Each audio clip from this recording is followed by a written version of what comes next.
जब कोई बड़ी कंपनी नियम तोड़ती है तो असल में होता क्या है? ये सिर्फ हेडलाइंस नहीं है, बल्कि ये कहानी है असल पैसों के नुकसान की, टूटे हुए भरोसे की। तो आज हम इसी की पड़ताल करने वाले हैं कि खराब बिजनेस एथिक्स की असली कीमत क्या होती है और क्यों आखिर में ईमानदारी ही सबसे बड़ा मुनाफा है। चलिए शुरू करते हैं। हम देखेंगे कि नैतिक गलतियों के नतीजे कितने चौंकाने वाले हो सकते हैं। फिर समझेंगे कि जो कानूनी है और जो सही है उसमें क्या फर्क है। हम ये भी देखेंगे कि लीडर्स कैसे कंपनी का माहौल बनाते हैं। एक असली नैतिक दुविधा को समझने की कोशिश करेंगे और फिर जानेंगे कि कैसे अच्छी नैतिकता सीधे सीधे कंपनी के मुनाफे से जुड़ी है और एक मजबूत कल्चर आखिर बनता कैसे है। तो चलिए सबसे पहले बात करते हैं कि दांव पर क्या लगा है। देखिए, एथिकल गलतियां कोई थ्योरी नहीं है, ये एक तरह के भूकंप हैं जो कंपनियों की नींव हिला देते हैं और लोगों का भरोसा चकनाचूर कर देते हैं। ये लाइन अपने आप में बहुत कुछ कहती है। जरा सोचिए एनरॉन के बारे में, जहां हजारों लोगों की जिंदगी भर की बचत एक रात में स्वाहा हो गई, या फिर फोक्सवैगन का वो एमिशन स्कैंडल जिसने हम सबको धोखा दिया। ये सिर्फ गलतियां नहीं थीं, ये भरोसे का खून था जो पूरी इंडस्ट्री पर से लोगों का विश्वास उठा देता है। और अब तो ये लड़ाई डिजिटल दुनिया में भी आ गई है। आज के जमाने में एक नैतिक चूक का मतलब हो सकता है कि किसी का पर्सनल डेटा लीक हो गया। जब कोई कंपनी हमारे डेटा को सुरक्षित नहीं रख पाती तो वो सिर्फ अपनी इज्जत नहीं खोती, बल्कि हमारा भरोसा भी खो देती है। और हाँ, ऊपर से भारी भरकम जुर्माना तो लगता ही है। ये सब हमें एक बहुत जरूरी सवाल पर ले आता है, क्या सिर्फ कानून के दायरे में रहना काफी है? इसका सीधा सा जवाब है बिल्कुल नहीं। असली नैतिकता मतलब एथिक्स कानून की किताबों से कहीं ज्यादा बड़ी चीज है। चलिए इस फर्क को थोड़ा और समझते हैं।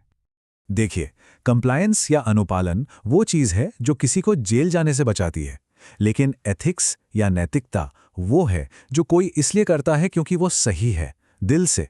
कंप्लायंस तो बस मिनिमम रिक्वायरमेंट है, नैतिकता वो ऊंचा स्टैंडर्ड है जो एक बेहतरीन कॉर्पोरेट कल्चर को जन्म देता है और लंबे समय में कामयाबी की वजह बनता है।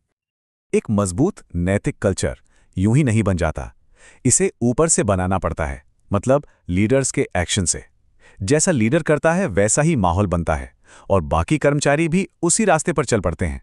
तो आइए देखते हैं कि एक एथिकल लीडरशिप का असली मतलब क्या होता है। ये जो 6 सिद्धांत है ना, ये किसी भी नैतिक कंपनी की नींव है। मतलब बात सिर्फ फेयर रहने की नहीं है, बात एक ऐसा माहौल बनाने की है जहां हर किसी को इज्जत महसूस हो और जवाबदेही सिर्फ दूसरों पर ना थोपी जाए, बल्कि लीडर्स खुद उसे अपनाएं। यही वो चीज है जो सबको सही काम करने के लिए मोटिवेट करती है। हनीवेल के सीईओ का ये बयान कमाल का है। जब लीडरशिप ईमानदारी को सबसे ऊपर रखती है तो हर कर्मचारी तक एक साफ मैसेज पहुंचता है कि हम लंबे समय में सही काम करने के लिए छोटे-मोटे फायदों को छोड़ने को तैयार हैं। और यही तो एथिकल लीडरशिप का असली टेस्ट है। अच्छा, बहुत हो गई थ्योरी की बातें। चलिए अब एक असली मुश्किल सिचुएशन की कल्पना करते हैं जिसका सामना एक कंपनी को करना पड़ा था। अगर ऐसी स्थिति में कोई होता तो उसे क्या करना चाहिए था?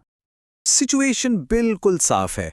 कर्मचारियों ने खुद आगे आकर कंपनी को बेहतर बनाने के लिए अपनी जानकारी दी और अब मैनेजमेंट उसी जानकारी का इस्तेमाल ये तय करने के लिए कर रहा है कि भाई नौकरी से किसे निकालना है। तो क्या ये सही है? इस सवाल का जवाब देने से पहले चलिए 2 क्लासिक तरीकों को देखते हैं जो हमें ऐसी मुश्किल सिचुएशंस को समझने में मदद करते हैं। पहला है यूटिलिटेरियनिज्म या उपयोगितावाद। इसे ऐसे समझिए कि ये एक सिंपल सा कैलकुलेटर है। सबसे अच्छा काम वो है जिससे सबसे ज्यादा लोगों का सबसे ज्यादा भला हो। यहां पर सारा फोकस सिर्फ और सिर्फ नतीजे पर होता है। और इसके ठीक उल्टा है डियोंटोलॉजी या कर्तव्य शास्त्र। यहां नतीजा क्या होगा इससे कोई मतलब नहीं, यहां नियम और कर्तव्य सबसे ऊपर हैं। मतलब कुछ काम जैसे झूठ बोलना या धोखा देना बस गलत हैं, भले ही उनका नतीजा कितना भी अच्छा क्यों ना निकले। यहां इरादे पर जोर है, परिणाम पर नहीं। और यहीं पर असली टकराव देखने को मिलता है। उपयोगितावाद के नजरिए से देखें तो ज्यादातर लोगों की नौकरियां बचाना शायद सही फैसला लगे, लेकिन कर्तव्य शास्त्र के हिसाब से सोचें तो कर्मचारियों के भरोसे को इस तरह तोड़ना यह बुनियादी तौर पर ही गलत है। कोई आसान जवाब है ही नहीं और यही बात नैतिक फैसलों को इतना मुश्किल बना देती है। लेकिन नैतिकता सिर्फ फिलॉसफी की बहस नहीं है, इसका सीधा असर कंपनी के बैंक बैलेंस पर पड़ता है। तो चलिए अब कॉर्पोरेट कल्चर और कंपनी की कमाई के बीच के कनेक्शन को समझते हैं। और देखिए, ये कोई हवाई बात नहीं है, ये एक एकेडमिक स्टडी से निकला डेटा बेस्ड फैक्ट है। यानी अनएथिकल कल्चर और कम मुनाफे के बीच का कनेक्शन एक साबित हो चुकी सच्चाई है। ये चार्ट इससे बिल्कुल साफ साफ दिखा रहा है। जितना ज्यादा अनएथिकल कल्चर उतना ही कम मुनाफा। कनेक्शन एकदम सीधा है। मतलब दिन के आखिर में अच्छी नैतिकता ही अच्छा बिजनेस है। बात खत्म। तो सवाल ये है कि कंपनियां इस मुकाम तक पहुंचे कैसे? ये कोई जादू की छड़ी से नहीं होता, बल्कि इसके लिए कुछ ठोस प्रैक्टिकल कदम उठाने पड़ते हैं। एक अच्छा नैतिक कल्चर बनाने के लिए सिर्फ पॉलिसी बना देना काफी नहीं होता। कंपनी के वैल्यूज को मुनाफे से भी ऊपर रखना होगा और हर लेवल पर जवाबदेही तय करनी होगी। लेकिन सबसे जरूरी बात यह है, लीडर्स को वो सब खुद करके दिखाना होगा जो वो दूसरों से करने को कहते हैं, क्योंकि करनी हमेशा कथनी से ज्यादा ताकतवर होती है। ये तस्वीर इस बात को बहुत अच्छे से समझाती है।